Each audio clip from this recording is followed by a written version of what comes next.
Shalom, everybody.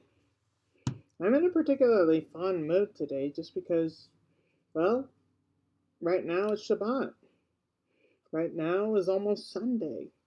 And frankly, I'm just loving it this time of week. Not because I get to be free from any type of tedious living, such as work or whatnot.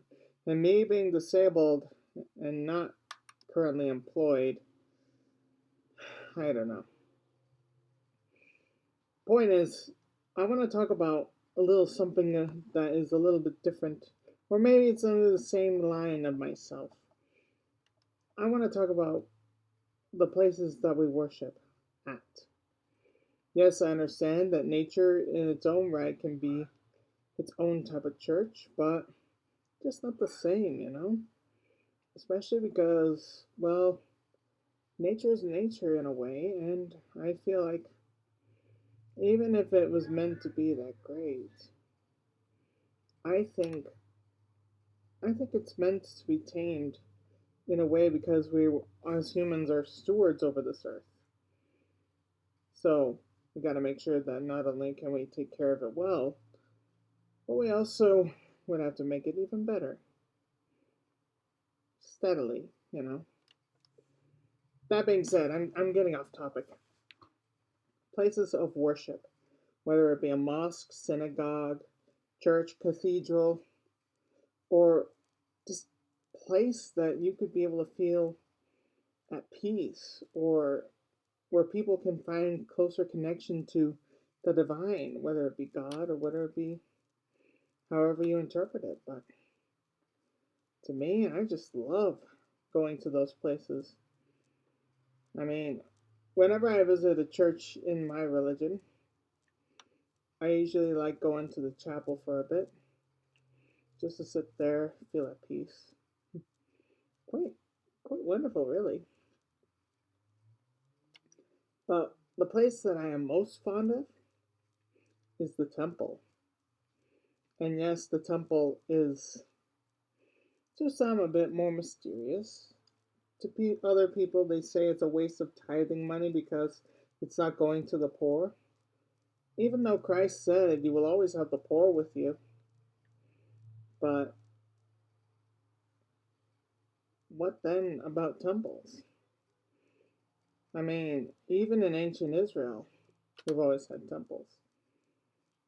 Or rather, when they got out of Egypt, they had a tabernacle. But that was just so that they could be able to one day build a permanent structure. God wasn't meant to be stuck in a mobile dwelling place the entire time.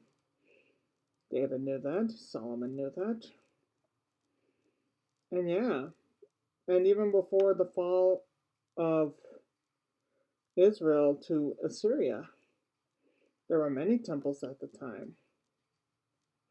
Even though there was a central temple in Jerusalem where the real Ark of the Covenant was stored, there were other temples like that had their own set of priests that, according to the customs of the law of Moses, that had that priesthood to allow them to have their sacrifices and allow them to come closer to God. Now, to get off topic a little bit, we think of sacrifices like something that has to be bloody in a way, and that's not entirely true. Just because a lamb was offered back then doesn't make it as applicable nowadays. I mean, I actually think, you know, the Jews, they have their right to do it because that is what they believe.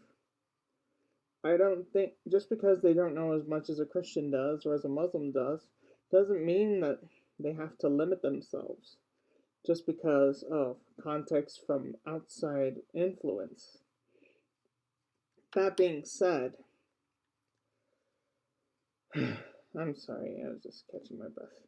That being said, to those of a Christian influence would understand that even though Jesus was at the time the final sacrifice, and he still is that final sacrifice by the shedding of blood, that doesn't mean that we have nothing to give of ourselves afterwards, just because Christ saved us in that particular way. I mean, once we are saved and called upon God's name, supposedly, it's not just a one-time event. If you've ever seen The Chosen, the one made by Dallas Jenkins to reflect the Gospels, that had some really, really touching stuff, especially in season 2. Mary Magdalene gets a relapse of some of her past sins, and she feels like she can never be able to come back to Christ. Of course, when she does come back to the camp and she confronts Jesus, she says she is unworthy of this whole thing because she was redeemed and then she fell and she doesn't feel worthy of it. But Christ says, what kind of redemption would that be if it is only one time and then you just lose it again? Obviously, we are human. We make mistakes all the time. Even I had a relapse yesterday of something that I hate. And yeah, I hate it. But the point of the matter is still the same. Whether it's addiction, whether it's just anger, whether it be an uneasiness of self or even depression, suffering and sin. Even if those things are not taken away immediately, the application of the atonement of Jesus Christ, that advent, that allowed and allows us continually to get back up every time we fall. And from there we carry on. Probably not with our lives the same way we were before, but with knowledge and with a better determination to get better. We cannot think to ourselves, how long can we go without sinning? That already in itself is a sin, and therefore you've already failed. That's why we have to constantly give to Christ every day, every second, every week. It doesn't matter how often, just as long as we still give of a broken heart and a contrite spirit, to be able to offer that sacrifice in prayer, in communication with God, with Christ, however you may see it. And I'm specifically speaking to Christians at this point right now.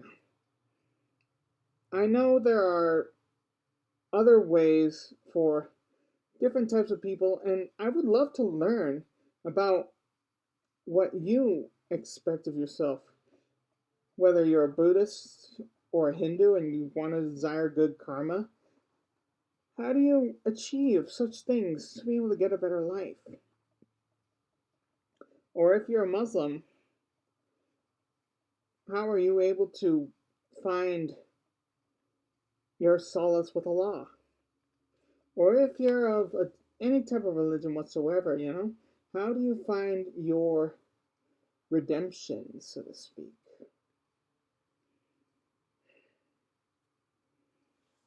I don't know. But with that set in mind, I've rambled on about it a bit too much. But the point of the matter is still the same. It's all part of what you find at the temple.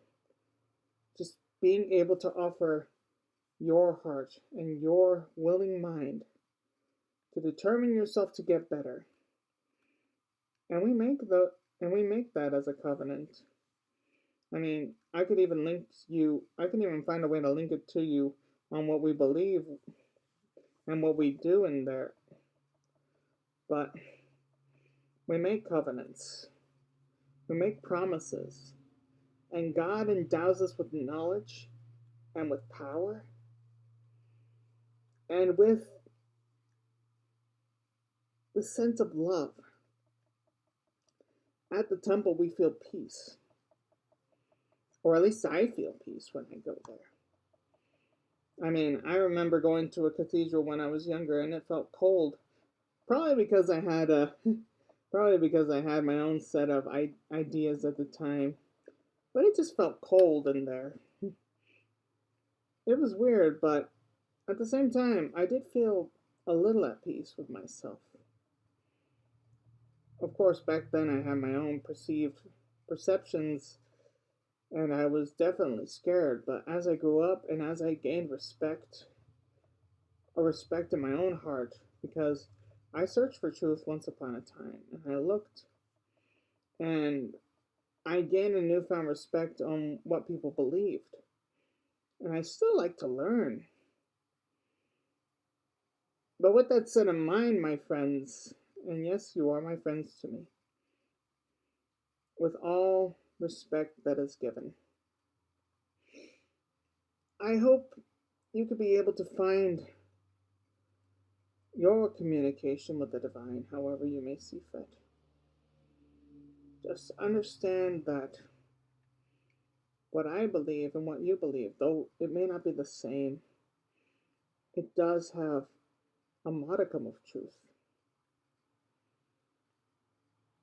Even then,